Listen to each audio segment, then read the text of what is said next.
Hello. Nice little jazzy music there. And I'm thinking that's why you joined me today. Or maybe you wanted to learn a little bit about leading from home. Well, with this pandemic, the way that it's approached us, we're having to learn a lot of new things these days. And I can tell you, not all of us are adjusting well. I'm not just talking about us as managers or leaders. I'm talking about all of us, staff members, our customers, students. We're dealing with an environment that we've never been in before. And so it's upon us as managers and as leaders, to be able to use the tools that we have at our disposal and create the best working environment for our teams. One of the most important tools you're going to learn when you're having to lead from home or lead from the office where other people are at home is a video teleconferencing tool. Now, we refer to these tools like Zoom or Google Meet, Cisco's WebEx. They're all the same. They're basically just ways that we can have video conferences together. Now, back in the day when they were getting like all these video teleconferencing systems, the vision was that they would have a group of people in a single room. Everybody be sitting around a table and there'd be cameras pointing at them and you're looking at people. And we don't have that right now, do we? We don't have people sitting in a room. Matter of fact, we're all in our own little rooms because of the pandemic. But these programs like Zoom or Meet or WebEx, they've made it so much easier for us to engage with other people in this environment. So you need to become pretty much an expert at these tools. I'm not saying that you need to learn every single aspect of the tools or how to run polls or breakout rooms, but whatever you decide that you're going to use, you should be absolutely comfortable with using them. And those are the features or how you use them as well. So I'm going to give you some lessons that could make sure that you are up to par with what every leader should be able to demonstrate when using these types of tools. All right. We're going to cover everything from what you're dressed like, how you're positioning your camera, how you address the audience, and you name it. So let's start off with how you're dressed. What you're seeing here is the way I dress when I would go into work. And when I say when I would go into work, that was back in March of 2020. Every day I would go into work, I always wore a collared shirt. Now I normally wore a jacket, but I would often take off my jacket. And in the wintertime, I'd wear a sweater. Now that we're working from home, I've seen a lot of people change their styles. They're coming into work with t-shirts. They're coming into work with maybe even polo shirts. And it's because when we're at home, we feel more relaxed. The problem is, if I would have come into work in the office wearing a t-shirt, people would have put me in the mindset of a person that's coming into work wearing a t-shirt. And they would have known Jim normally dresses like this. He wears a collared shirt, and today he's dressed like that. That's where he's at. So it's important for me, as well as it's important for you, to make sure that we consistently dress the way that we've always dressed when we go into work. Now, that's a bummer, isn't it? Because that means that we have to do things like shave, or for folks that maybe put on makeup, do you have to put on makeup? I'm not suggesting that we go all in that direction. As a matter of fact, I don't think I shaved today, but because video is not that high quality, you'll never know. The other thing is, I used to have to get my shirts pressed all the time, but because the quality of video, you can't tell that I don't have a pressed shirt. So there are things that we can get away with that you'll be able to pull off. Also, and I am wearing pants, but I am not wearing pants that match my outfit. And they're chinos at that. These aren't nice pants, they're just casual pants. Our focus right now is our torso. So as long as you're well presented on your torso and you are wearing something that's presentable on your legs as well, I think you're going to be fine. Does it mean that you have to dress up for work every day? I don't know. Did you dress up for work every day before the pandemic? If you did, then it means you have to dress up for work every day. There are shortcuts that you could take, like I've demonstrated to you. Oh, by the way, in this wintertime, it's even nicer because by wearing a sweater, you really can't see any of the wrinkles on my shirts. Give me a second. I'll show you what I can do to make my appearance look that much better.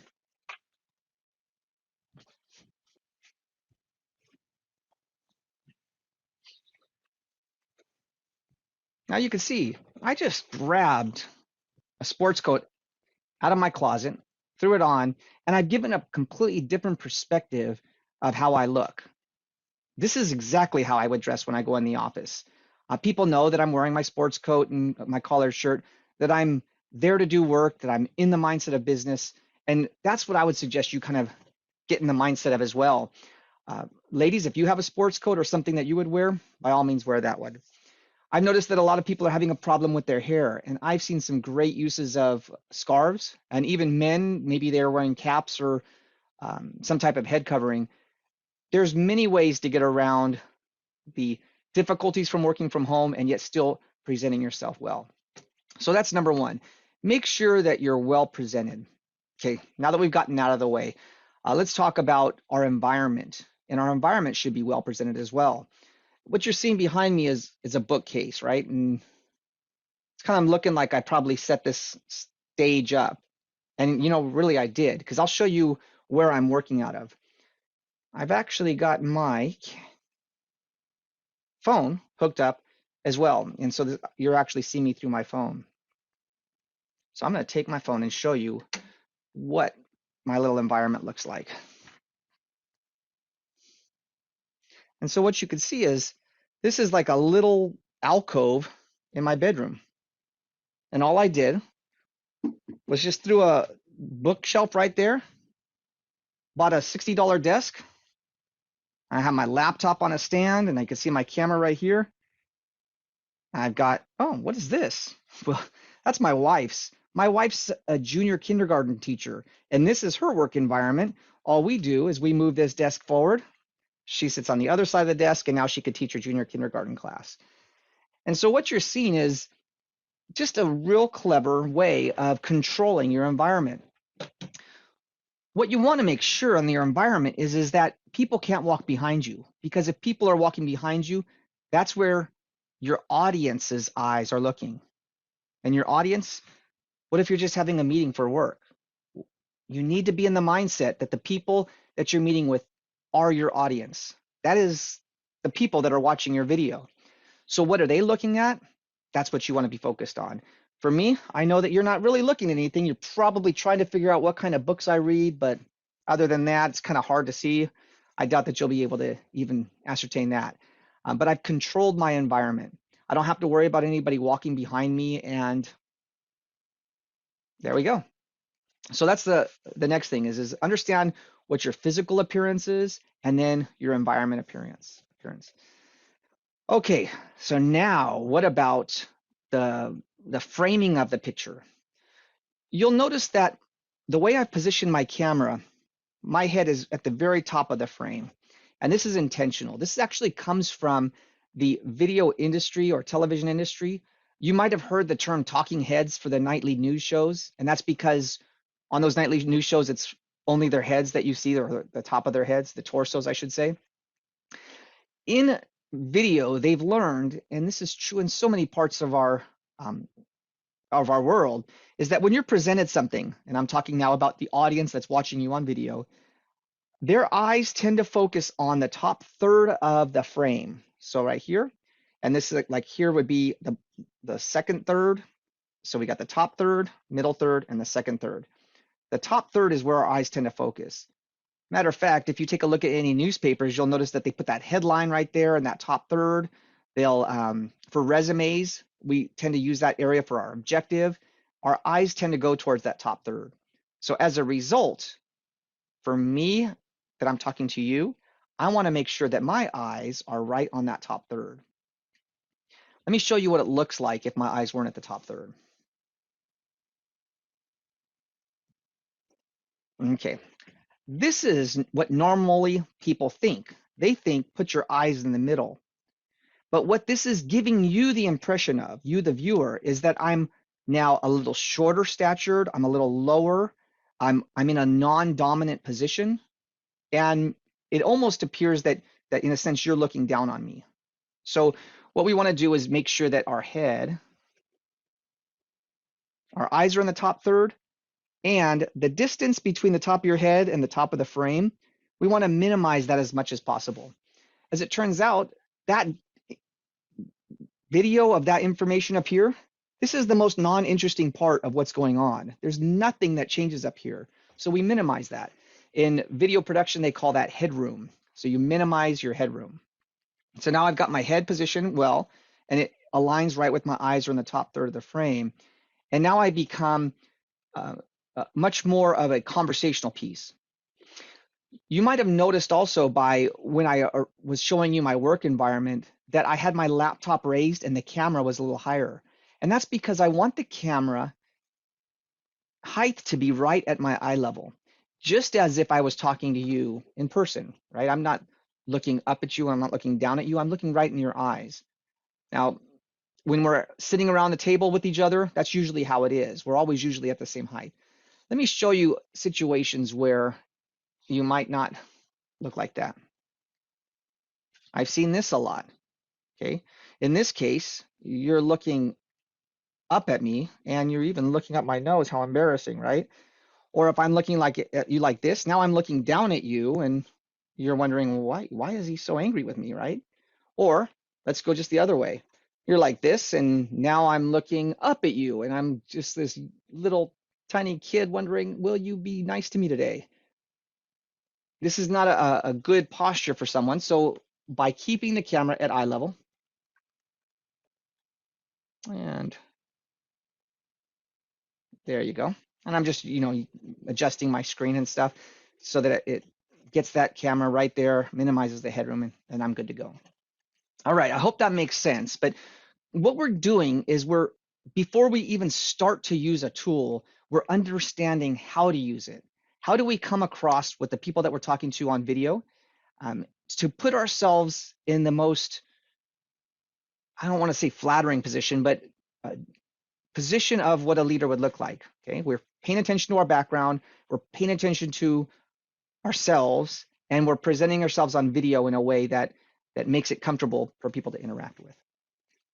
One of the things that I'm having a hard time with, and I have to admit it's really difficult, is I really want to look at the screen. My eyes are going right to the screen, and you could tell right now I'm looking at the screen. It looks like I'm not looking at you. It's important that when you're addressing people, and that's whether it's you're addressing a subordinate or even your supervisor or you're giving a presentation, you want to force yourself to be looking at the camera. Because when I'm looking at the camera, what I'm really looking at is you. I know that kind of doesn't make sense, does it? But you think I'm looking at you, and that's what's important. So me as a presenter, me as a supervisor, in whatever role I'm in, when I'm talking to the camera, now I'm actually talking to the person that I'm meeting with. And that could be a one person, or it could be many people. All right, other things that I'd like you to think about is your lighting. Let me do a little bit of adjustment for my lighting right now.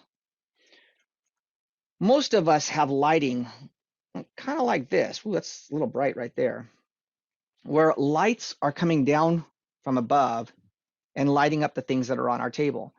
Now that's normal life, right? Our eyes do a really good job adjusting for lighting. If you were here with me right now, you wouldn't notice that I have shadows on my faces because in person, your eyes would adjust for that. But because you're watching a video of me, you're seeing things like this big old white spot. You're seeing shadows in places that shouldn't be shadows. Ooh, this is getting a little rough down here too. And so we have to adjust for that one. What I've done is I've purchased myself, I know this is going to look a little silly, but I've purchased myself a ring light. I think it was like 15 bucks on Amazon. It even has this little holder right here for my phone if I wanted to use that for some of my meetings. But by using this light, I'm able to now improve the lighting on my face. And so take a look at this again, and then this way. You'll now notice that that light is on my face because I just showed it to you. But if I hadn't shown you that, you would have just thought like, oh, there's good lighting in Jim's room. One of the biggest mistakes that we make is, in general, we position our desks so that the window is behind us, especially at work. And we do that because the light from the window comes in and shines on the desk. Unfortunately, when it comes to videos, though, that light drowns out the camera's, that light drowns out the camera. put it that way. And what happens is you get a real dark face, you get a real bright background, and you're seeing this shadow kind of moving around. So if your office is set up that way, number one, consider moving your desk. You want the light to be coming from behind the camera, just like I have my little light on the side here. Or close the curtains, do whatever you need to do in order to get that light from drowning out your picture. Okay, now, what else we got? We've got headsets. This is a little Bluetooth. It's wireless. Maybe a little bit expensive. I'm not saying that everybody needs this style, but you can hear the difference, right? Let me go ahead and turn this. And you can hear how the sound of my voice is different versus talking through this. You can even see, some people say, well, why don't you just use the audio from, let's say, your computer or your camera? Let's take a look at how that sounds. All right, so now I'm using the audio from my camera, and you should hear that it's probably a little bit more hollow, a little bit more echoey. And then if I use the audio from my computer, maybe that sounds a little different as well. Audio coming from a headset is just so much clearer. And so now you can hear that my voice is a lot clearer for you. Now, if you don't have a headset and you need to use your audio from your computer or the camera, whichever it is, that's totally fine, but I still would suggest using some headphones. And the headphones, these are just normal headphones. You just plug this into your computer just like a normal headphones, and you stick this in one ear. And when you do that one, you might wonder, well, how is that going to affect the way that they hear me? When we're using our speakers from our computer, we don't get great sound quality, so it sounds like the people that we're listening to are far away. And what we tend to do is compensate for that. And we end up yelling at the camera, and we talk really loud, and people on the other side are like, ah. So by putting a headset in your ear like this, you're now able to hear your audience, the people that you're talking to, in a clear way through your headset. And then that way it keeps your voice in the right volume control. All right, so that's that one. Now, depending upon how techy you are or not, I've got these Apple, I think they're called AirPods. Those are Bluetooth. Most computers these days have Bluetooth in them. I could even connect these AirPods to my computer and then actually use these. You probably see that on the news all the time, that people wear their headsets like this, and they got their little white headsets. Great way to do it. Let me give you one suggestion that I wish that they would all take into consideration. If you're going to use a headset like this one, or like this, sorry, let me go ahead and switch my microphone over to. If you're going to work in this environment, right, and put a headset in, I would suggest only putting one headset in, not both. And here's why. And I don't think many people realize this one. When you put both headsets in, you become deaf to your surrounding noises, meaning that all you hear is what's happening in the meeting, but you don't hear your cat meowing in the background, or the dogs barking, or the people that are mowing the lawn in the background or the backyard. And so you lose sense of what your environment is. By only putting one earpiece in, like this, I can now hear my environment through this ear, so I know if there's noise in the background, but I can hear my audience well through this ear. Hope that makes sense. All right. Let's get back to my regular headset. Hopefully we're good. Okay. So we have talked about a few things. Some of the things that you've already seen me do are really cool things that I would suggest that you do too. How do you learn how to use an application like Zoom or Google Meet when you only have one computer? Well, my answer is I join the meeting with my phone so that I can see what do other people see, and I can experience it, and I can watch it. The other thing that I could do is I can hit record on this meeting. As a matter of fact, I'm doing all of my recordings for this video primarily through Zoom because now I can test some of the things, test my microphones, test my headsets. I can hear the difference between what people hear when I'm using this particular headset versus my computer. And it gives me an environment that now I can control. I do training for Zoom specifically because in my organization, we use Zoom. And some of the things that are common mistakes is Zoom comes out with these new features all the time. Polls is an example, breakout rooms, you name it, right? And the common mistake is that when people see a new feature, they just want to jump in and do it, right? The other thing that they'll do is maybe their supervisor will tell them, hey, I saw a new feature. I want you to use polls in this next meeting. Here's what I have to say about that one. Sometimes it can be like juggling knives. And if you're able to juggle 3 balls, great, but it doesn't mean that you're able to juggle knives. So if all you know how to do is to start a meeting, to adjust your camera, to make sure that you look presentable in a professional way, and to address that camera head on, like I was telling you, looking those people right in the eye, if that's all you know how to do, then stick with that. Be really good at that. If you can use the things like polling and breakout rooms and all those things, wonderful. But don't do those at the expense of your ability to communicate. And I think that's the biggest mistake that I see. So I tell all the staff that I train that if your boss asks you to juggle knives, it's up to you to tell them, no, I'm not going to do that.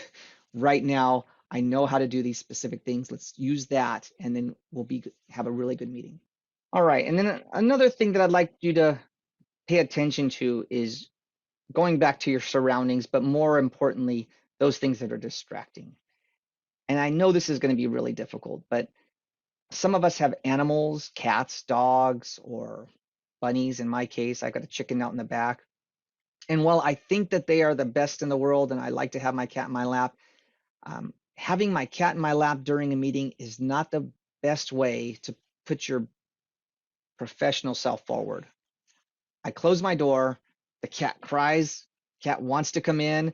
I put my mute on when the cat's crying, but the cat is outside of my room while I'm having meetings. And it's important because the minute that you start allowing those distractions to come into your meetings, that's what people are focused on. They think of me as the guy that likes cats or the guy with the chicken as opposed to a supervisor or the person that's giving a presentation on professionalism and leadership online.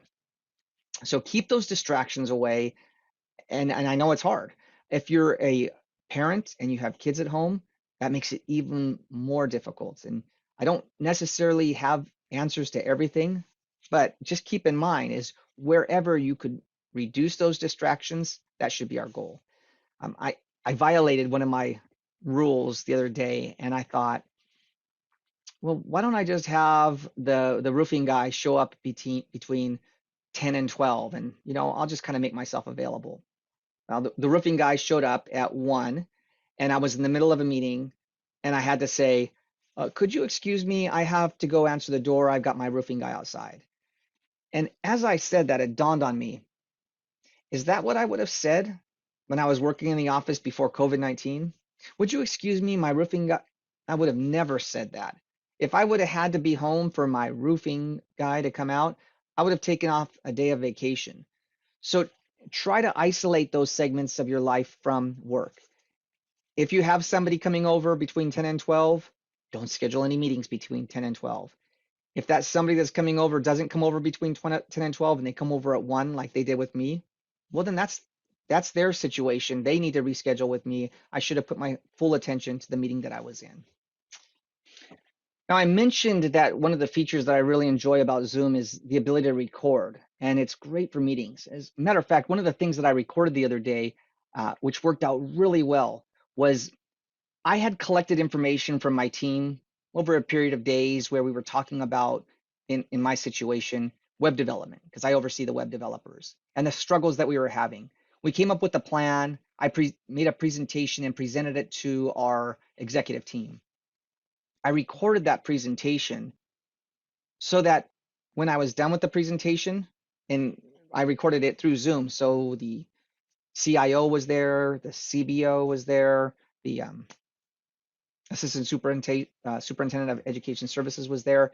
When I recorded that presentation, I was able now to share that with my team, so they were able to see the results of how I internalized the information that they gave me, how I presented it to the executive team, and the responses of the executive team.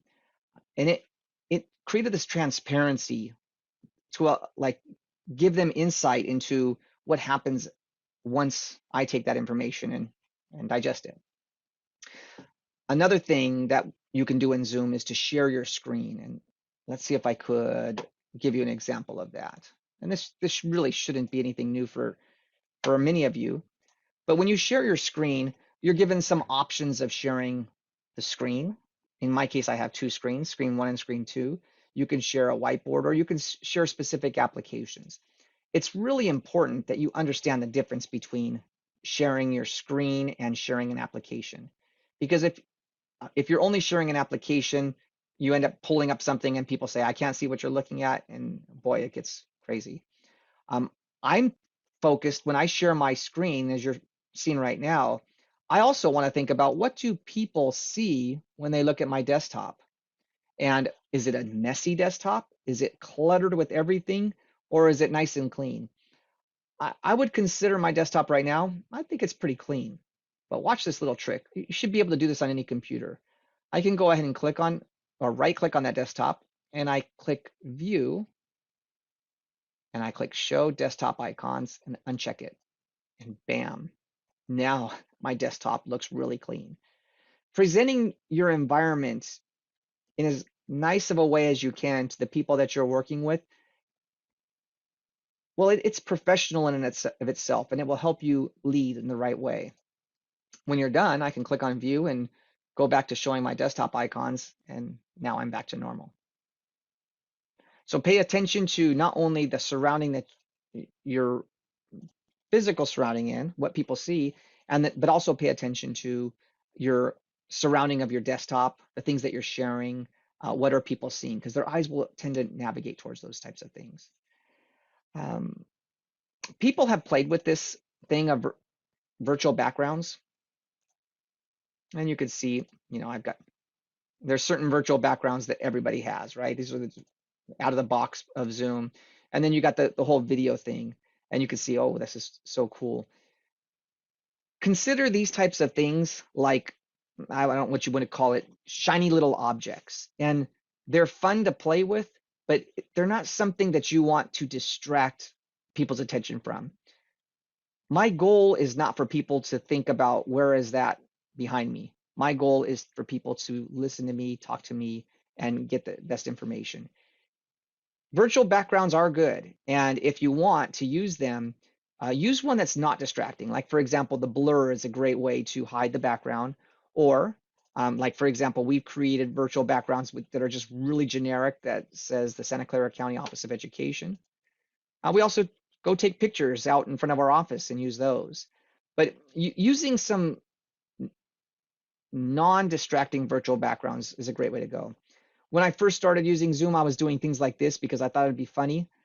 Being funny isn't, I mean, it's fun, I guess, but that's not really what you want to do. What you want to be able to do is communicate. That is the whole intention of using these virtual meeting environments.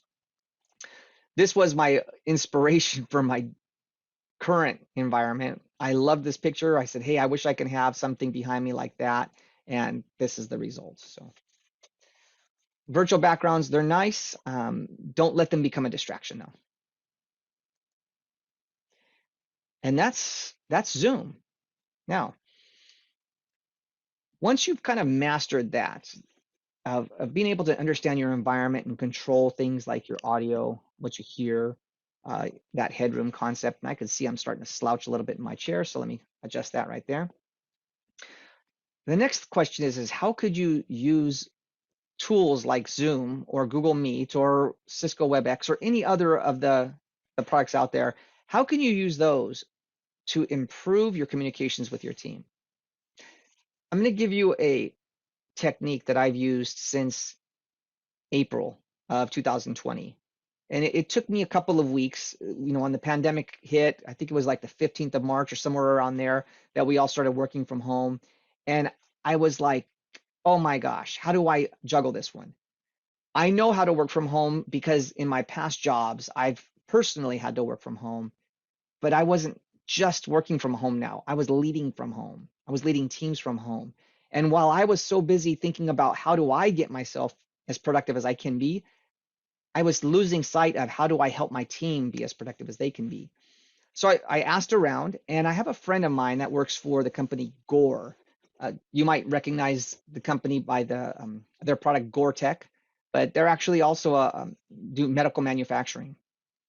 And my friend says that he works with a team of he's about 5 or 6 people, and he says every day they met and they had a question for the day, and it was sometimes just what's your favorite color, what's your favorite movie, what'd you watch on Netflix, but every day from that March 15th date, they were meeting and they were having conversations. And I thought, there's no way that my team would put up with that, right? I'm going to tell them that we're going to meet every day. But, I just sucked it up and I told them, we are going to meet every day. And I have 2 teams. I have a team of, there's 8 individuals on one team and then 7 individuals on another team. And so every day at 9 o'clock, I meet with the development team. And at 10:30, I meet with the applications analysts. Every day since the beginning of April. And rarely do we miss a meeting. Sometimes if I'm, taking off, they may or may not meet. I don't know. But I do know that every day I'm able to meet, that we meet. And I'm able to meet, I would probably say about 95% of the time. It's rare that I schedule a meeting during those times. It's extremely important. It's important for a few reasons. Number one, as a manager, I need to be able to know that they're engaged, that if they have any questions, that I can answer their questions. But as a person, me and my staff, as people, we need to engage with each other. It's those chance encounters when we're talking about things that don't necessarily relate to work, but maybe somewhat associated with work, where we have these creative sparks. Today, when I was meeting with my staff, we were talking about the Mars landing. What does that have to do with work? And it ended up having everything to do with work because they were talking about how they started off with trying this one particular technique of the Mars landing. They found out it didn't work. They revised, they retried, they found out that didn't work, and they continued to revise until hopefully they found something that worked. That's exactly what we do in our department. And I had completely forgotten about it, but it led to that conversation. I'll share with you a meeting that we had today, and I'll just give you a little snippet. And what I want you to pay attention to is, what are we talking about? Is it all business related? Is it fun? Is it engaging? And why? Why are we talking about this? I can tell you that every day that we've met has been absolutely important. Even if the conversations lasted 5 minutes, or sometimes they've lasted for an hour and a half, they've all been important.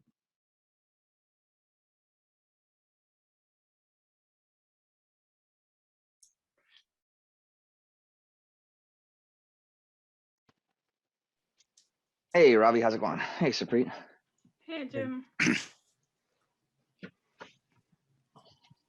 There were so many people in the meeting yesterday. They have a large group. Ours is smaller. All right. Well, I was working late last night on the board meeting, which really is not much work at all. And I threw out a little message on the Teams thing, and I'm like, what are people replying to this message at 10 o'clock at night for? Because they're all a bunch of nerds and they have no life. I guess that's what it is. Yeah. That's a side effect of working from home. You're kind of like always working. It's easy for me. Sorry, Go ahead. No, I was just gonna say, so I have Teams on all my devices, my personal laptop, my phone. So it might appear that I'm online sometimes, but I'm not. I'm just Yeah, I doing know. something else, watching Netflix or whatever. Yeah. So sometimes I'm working, sometimes I'm not. What was that, Eric? I was just gonna say that, my wife likes to go to bed early. By 8 o'clock, she's like trying to talk the baby into going to bed with her, trying to tell me, aren't you tired? Don't you want to go to bed? And it's no, I'm not. It's 8 o'clock.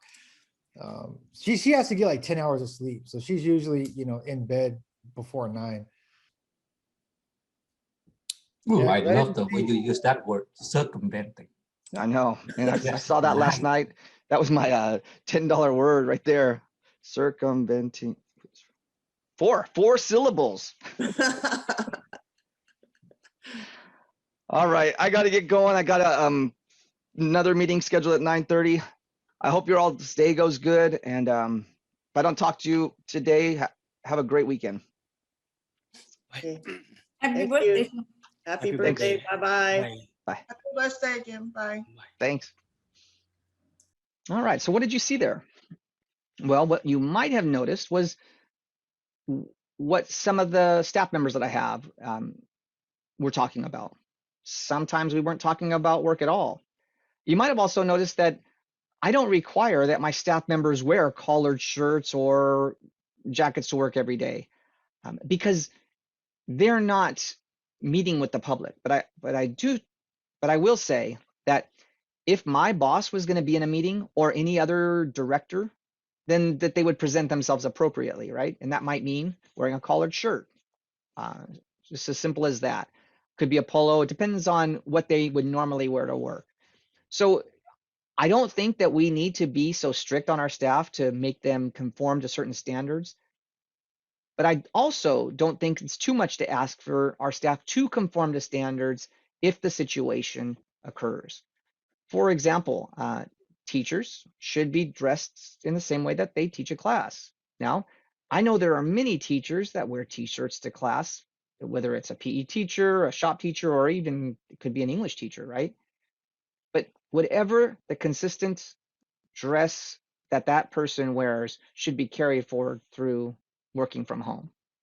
Let's take a look at my second team. Hear what we have to talk about. Hello. Hello. Good morning. Good morning. Oh boy.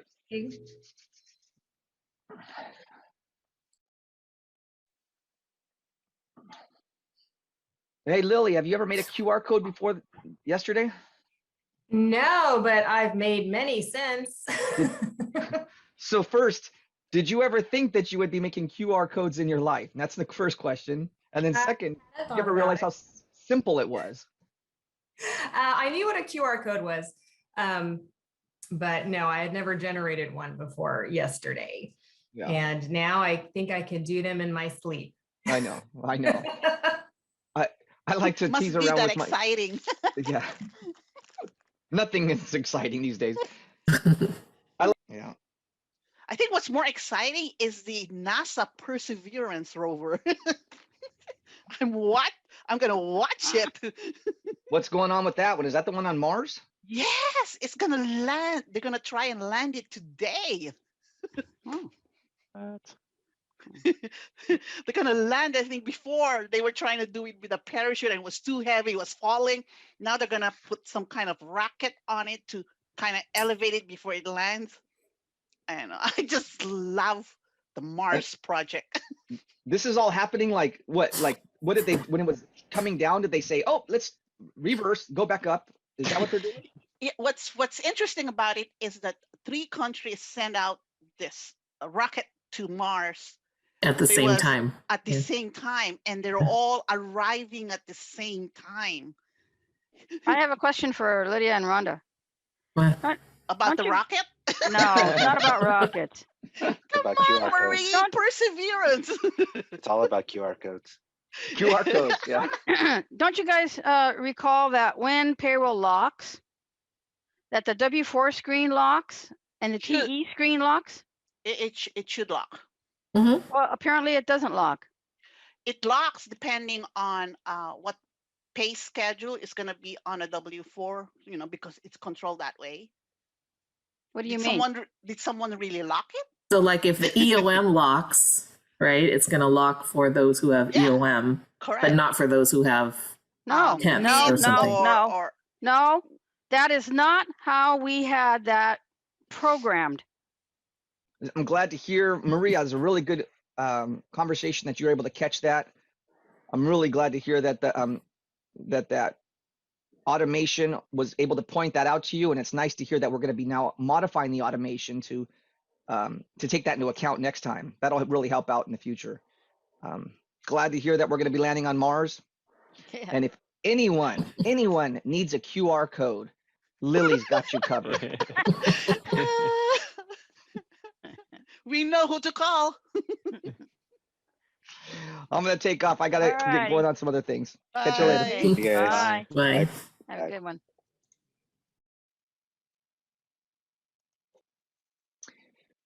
All right, what did you hear there? You heard a little bit of aggravation, a little frustration, and that's so needed. I mean, can you imagine if you were a staff member and all you had was the ability to be upset by yourself, that you couldn't share those frustrations?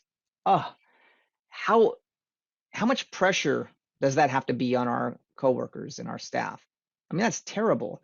Use these times to engage, to allow the frustrations to come out, to turn those frustrations around into learning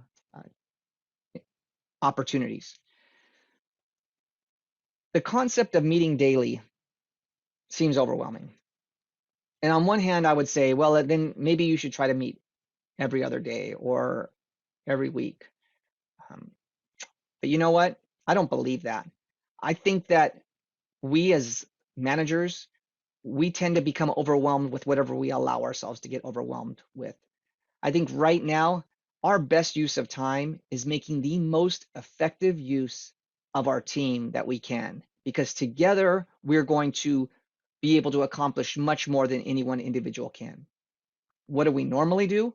Well, we normally just put our head in our computer and we work as hard as we could to make up for anybody that's not producing. But that doesn't create for a happy team. It doesn't create for happy employees, and I'm sure it doesn't make any of us happy. By taking the time to invest in the mental health of your team, to invest in the communication that you and your team are having, it will pay off.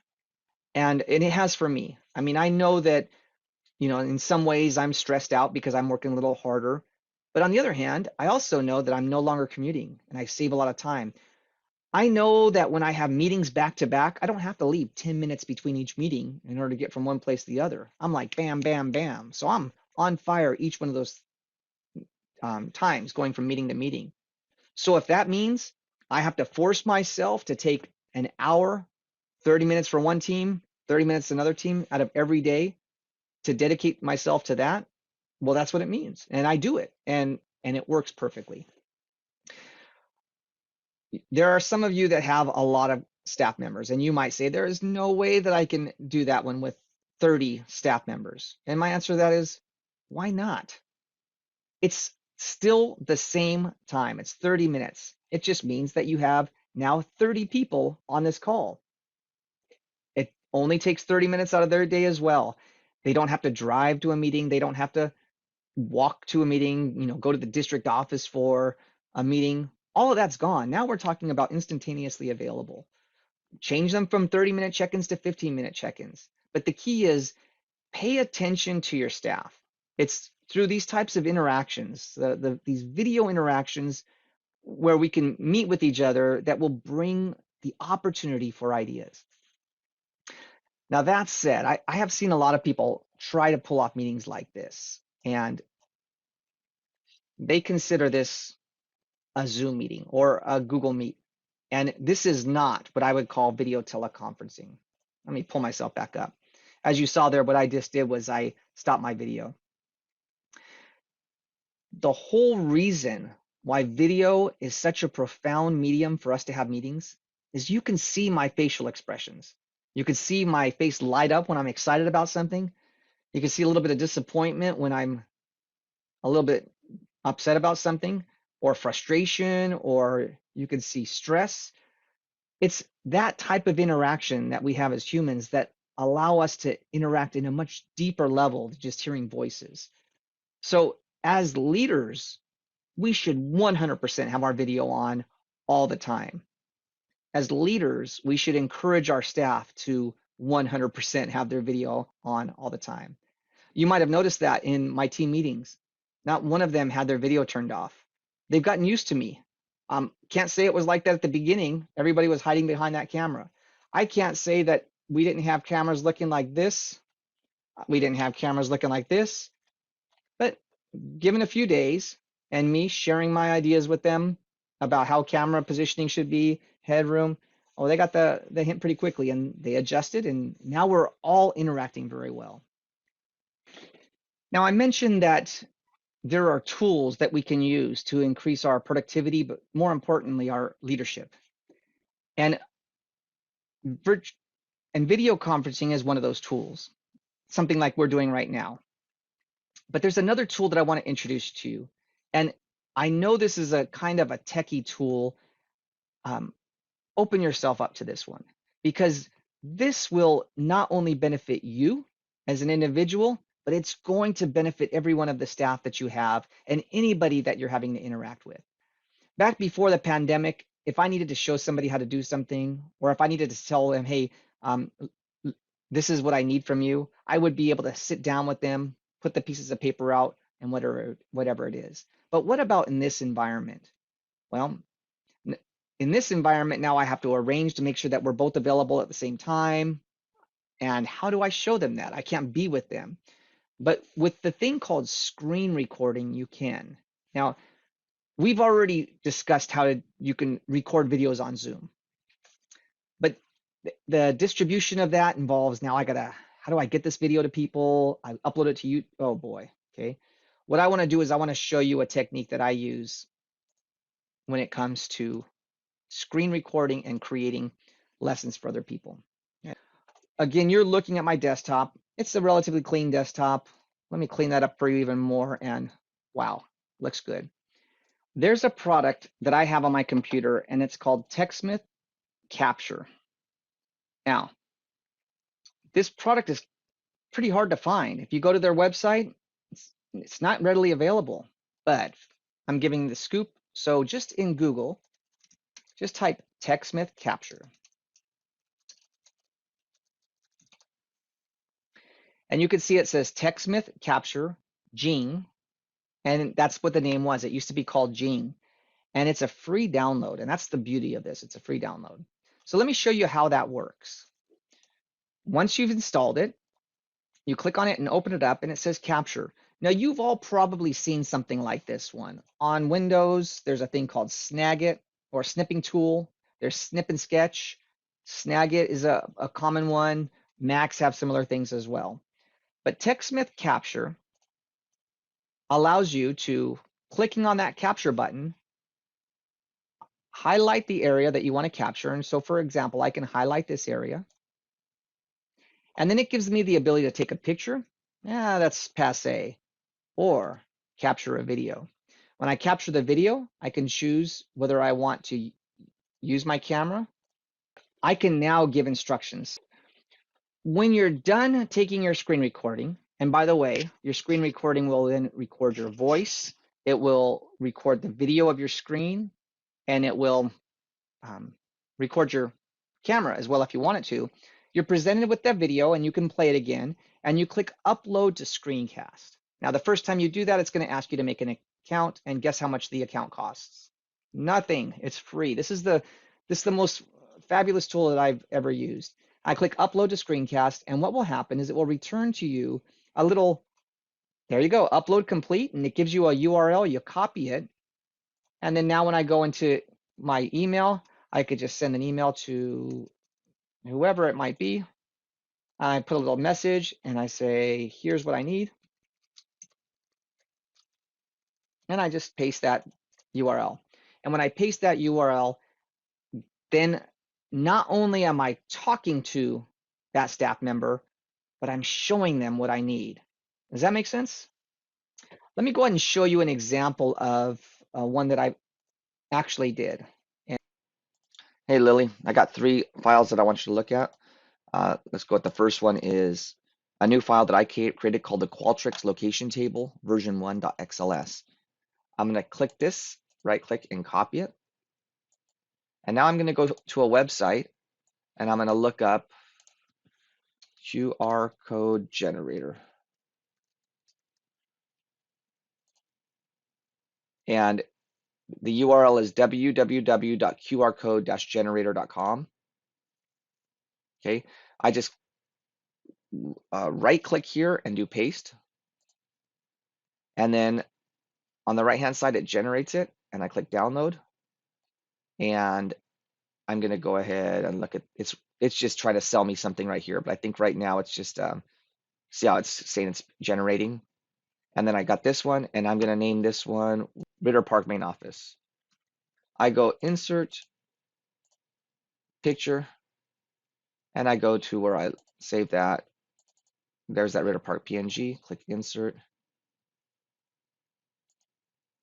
And there we go. I don't know if that was a little bit too techy, but I can tell you what, I've been using that screen recording type of software for, I would say, going on 20 years now. And that has been the thing that has changed the way that I've communicated with people when I can't be with them. It really helps you explain things. It helps you in so many ways. It helps you also if you're having tech support problems. I mean, imagine if you could just record the problem that you're having. And so now when you have to put in that help desk ticket, you can attach that URL for that video. Help desk people can see exactly the problem that you're seeing and give you a hand. But when it comes to your staff, now you have a way of communicating with your staff on their own time. They don't have to be instantaneously available for you when you're available. Heck, for that particular one, I only had 5 minutes before my next meeting. Lily wasn't available to talk, but I was able to record that video for Lily, and she became an expert at creating QR codes. We talked about a lot of things today, but it comes down to this. We're having to lead in a different environment. We're leading from home. Sure, some of us are still going into the office, but a lot of our staff members are at home. And we have to remember that we as leaders are part of the teams that our staff are on as well.